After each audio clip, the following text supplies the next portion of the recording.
அதை கற்றுக்கிறணும். அதுதான் முயற்சி. பாதி தான் சொல்கிறோம், ஐயோ தப்பு விட்டுறோமோன்னு திருப்பி கண்ணை திறந்து பார்க்க சொல்லி. நான் உனக்கு சொல்கிறேன், என்னுடைய சாமி கிட்ட நான் எழுதி படித்தது கிடையாது. அவரும் எங்களுக்கு போர்டில் எழுதி போட்டு சொல்லி கொடுக்குறாங்க. சைகை தான் எல்லாமே. பார்வையில் தான் கற்றுக்கிறோம், கை விரல் ஆடுறதுல தான் கற்றுக்கிறோம். அப்படி கற்றுக்கிட்டு தான் நாங்கள் வந்தோம். இன்னைக்கும் எப்போவாவது நான் உபதேசம் கொடுக்கும்போது ஏதாவது நோட்டை பார்க்குறேன்னா, இல்லை முன்னாடி படிச்சுட்டு வரேன்னா, கற்றுக்கிறது இல்லை. இப்போ இது நீங்கள் உங்களுடைய கல்விக்கும் எங்கள் கல்விக்கும் நிறைய வித்தியாசம். உண்மையிலே ஒரு நம்பர் ஞாபகம் வச்சுக்கிட முடியல. இந்த டச் ஃபோன் வந்ததுலேருந்து பட்டன் ஃபோன்னா இப்போ 10 நம்பர் ஞாபகம் இருக்குது. எங்கள் அப்பா நம்பரே எனக்கு தெரிய மாட்டேங்குது. புரியுதா? அதே நீ படிக்கிறது ஏட்டிச்சூடு, பேப்பரில் படிக்கிறது. அதே தான். நான் ஆன்மாவில் படிக்கிறது. இது ஞான கல்வி.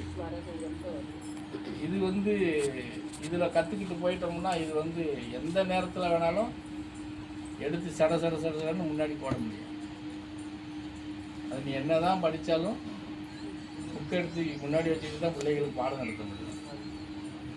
அது கூட ஒன்று கையில் இப்படி வச்சுக்கிட்டே நடத்தணும். திருப்பி வச்சுட்டா கூட மறந்துடும். புரியுது என்ன சொல்கிறேன்? அதுதான் சொல்கிறேன். இறை கல்விக்கும் மனிதன் கொடுக்குற கல்விக்கு வித்தியாசம்னு சொல்கிறேன். இது அப்படி சொன்னால் தான் உங்களுக்கு புரியும். இறைவன் கற்றுக் கொடுக்குற கல்விக்கும் மனுஷனுக்கு மனுஷன் நம்ம கற்றுக்கிறதுக்கு உள்ள வித்தியாசம் இதுதான். இறைவன் நம்மளுக்குள்ள ஐக்கியமாயிடுவான், நம்ம அவனுக்குள்ள ஐக்கியமாயிடுவோம். இது அப்படி இல்லையில்ல. புரிஞ்சதா? பேப்பரை பார்க்குறோம், படிக்கிறோம், பேப்பரில் எழுதுகிறோம், அடுத்து என்ன தூக்கி எடுத்து வாரத்தில் போட்டு போயிடுவோம். அது எல்லாமே நினைவு இருக்குமா? இருக்காது.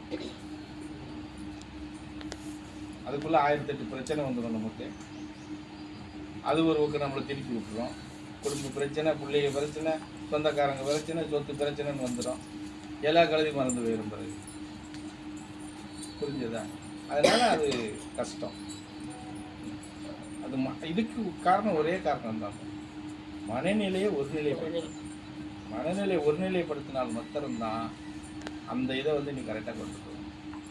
இல்லைன்னா அப்பதான் ஏகப்பட்ட யோசனை எல்லாம் நீ 5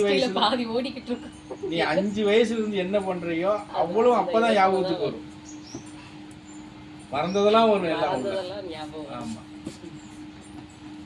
அப்பதான் தெரியும் நம்ம இந்த சேட்டையெல்லாம் பண்ணியிருக்கோமான்னு நமக்கே தெரியும். பார்த்தோமா 10 நிமிஷம் தான் சாமி கிட்ட சொல்ல முடியும். அதுக்கப்புறம் எல்லாமே புற விஷயங்கள் தான். கான்சென்ட்ரேஷன் அது தானா வராது, நம்ம தான் வர வச்சுக்கிறோம். எதுவுமே அதுதான். அதுக்கு தான் சொல்கிறோம் முயற்சி, விடாமுயற்சின்னு சொல்கிறோம் இல்லையா? அதுதான்.